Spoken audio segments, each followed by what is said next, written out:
What's up, everybody? I'm Adam. You're watching the Model Aviator channel. This week we've got something a little different for you. I'm getting into RC helicopters a little bit, and surprisingly enough, I'm getting really good quick.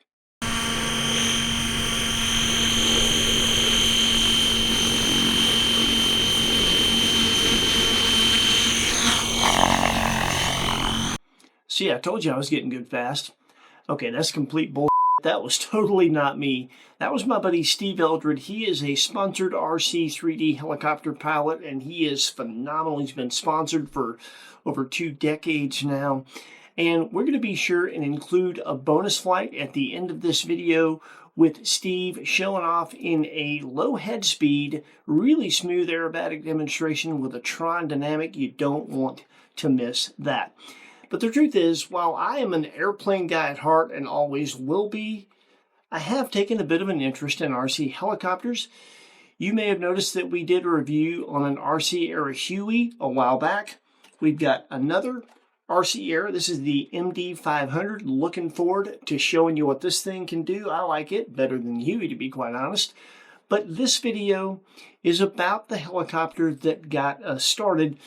And to make sure you understand, I'm never going to be as good as Steve. I don't want to fly 3D helicopters. I want to fly scales. This is my speed, kind of scale-ish helicopters. Maybe I'll get into something a little bigger than this, but I don't want them to be much harder to fly than this one. And the truth is, Gary Wright from Horizon Hobby suggested, when I told him what I was looking for, this particular little helicopter right here. This is the Blade Revolution 90 FP, ready to fly. So we laid our own money down on this one, ordered one, and as it turns out, not only was Gary right, but I think he may have started something. When you open the box, everything you need to go flying is within. You'll have a detailed instruction manual, obviously, the Revolution 90 FP helicopter, a Spectrum SLT6 transmitter. You'll have a single 150 milliamp Spectrum 1S battery, a charger, and a USB adapter cord for that charger and 4 AA batteries for the transmitter. So everything you need is there. I would suggest getting some more of these batteries.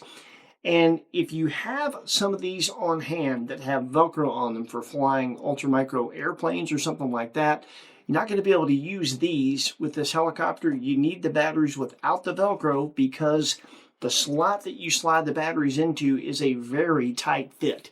It's hard enough to get them in there without the Velcro. With the Velcro, you just can't get them in there. I'm afraid I'm going to tear the frame up trying to do that. So get yourself some more batteries. This is considered a flybarless fixed-pitch ultra-micro helicopter. It does have safe technology. There is a beginner, an intermediate, and an advanced mode. In the beginner and intermediate modes, it has altitude hold, so if you have your throttle gimbal in the center, it will maintain altitude, so you need to only worry about flying the helicopter. If you put it in the advanced mode, now you have to worry about controlling the throttle yourself. It has a throttle cut to keep yourself from getting nicked with the helicopter. This, of course, is your modes. This is a panic button for safe. You have a rate switch for high and low rates to change the sensitivity of the helicopter. And then you've got your pitch, roll, yaw, and of course throttle control with trim tabs for all those functions. You do have full 3-axis control. You can do 360s as far as yaw in either direction, but your angles are limited in pitch and in roll. It will only let you go so far. Obviously, being a fixed-pitch helicopter, you can't fly it inverted, but it is meant to be a skill level 1 beginner's helicopter. And that's what I wanted to start with, and I wanted something inexpensive that I could fly indoors when the weather's crappy or outdoors when it's calm. And speaking of that, let's go do just that.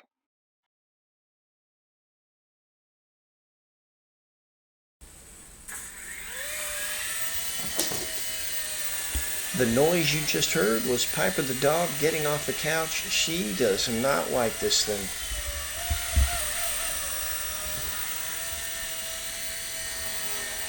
Once you get used to it, it's pretty easy to fly indoors, and it doesn't take a lot of room.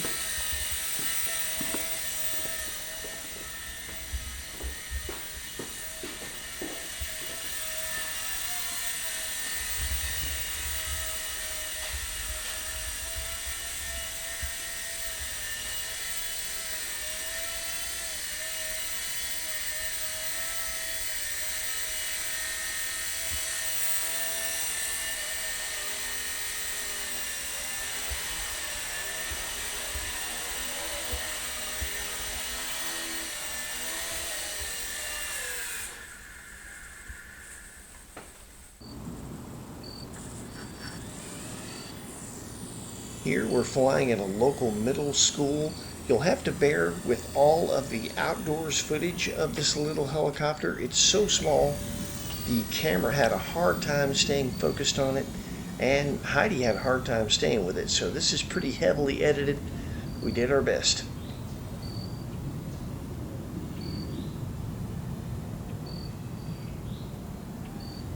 Right there, what happened is I actually brought the throttle down a little too far.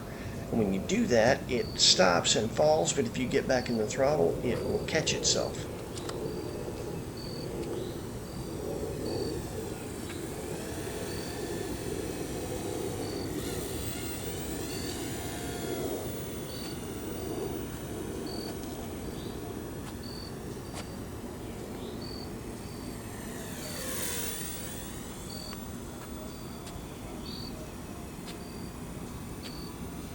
All the flying I did was in the experienced mode. It's decently quick, but not so fast that it's hard to keep up with.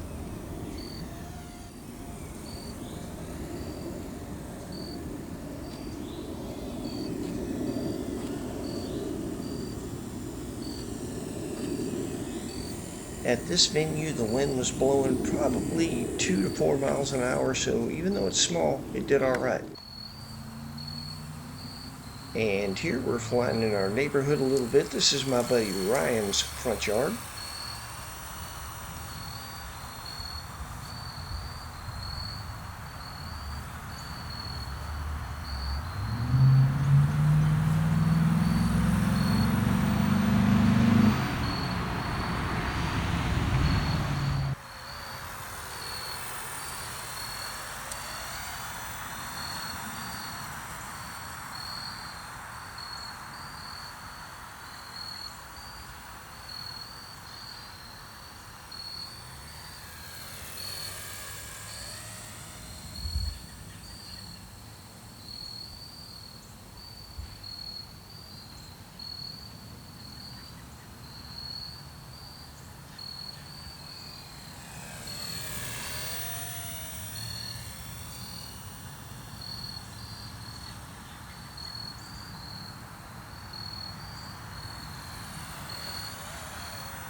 When you get used to it, it's fun to pick things to fly through or to fly around. Here I'm flying around some of Ryan's bushes and one of his flower beds in between some trees. And you can pick as tight a space as you want, just depends on how confident you are.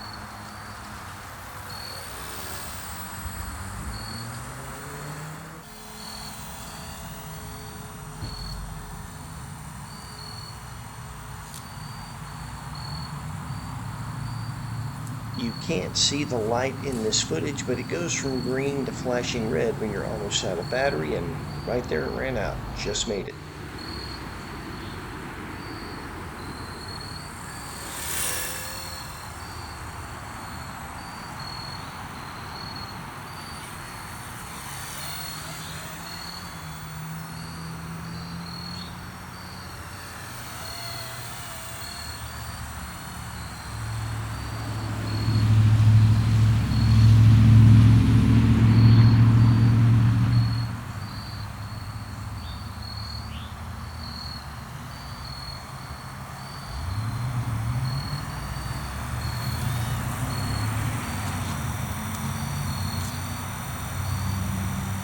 It's stable enough and controllable enough. If you want to land in your hands, you can.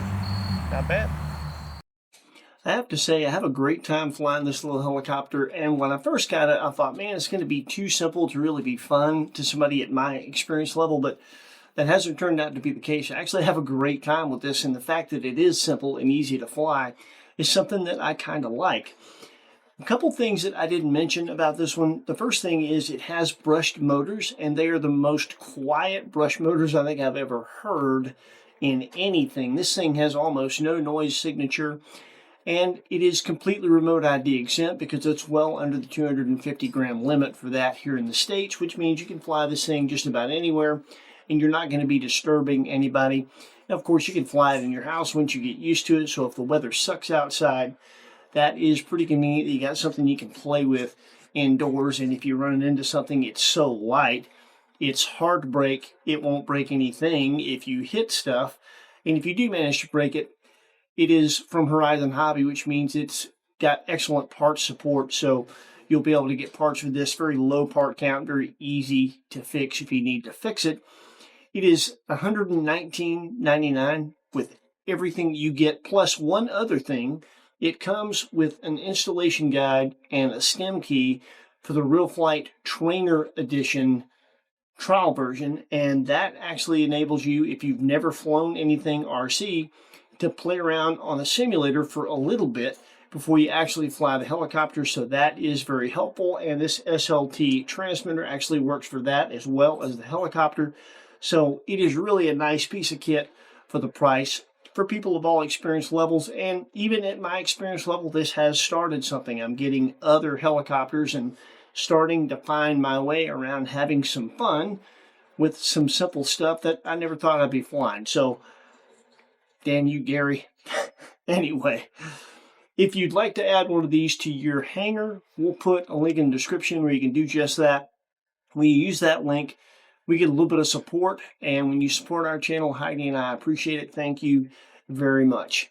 That's it for us. Take care of yourselves. Happy flying. We'll see you next week with something cool with wings. And right now, we're going to leave you with my buddy Steve, flying his awesome Tron in a low head speed aerobatic demo. This is my style of helicopter aerobatic flying. It's not so fast and sporadic that you can't follow. It's a little bit harder to do because it's at a lower head speed, but it really looks cool. Hope you enjoy it.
Outstanding, man. Like it.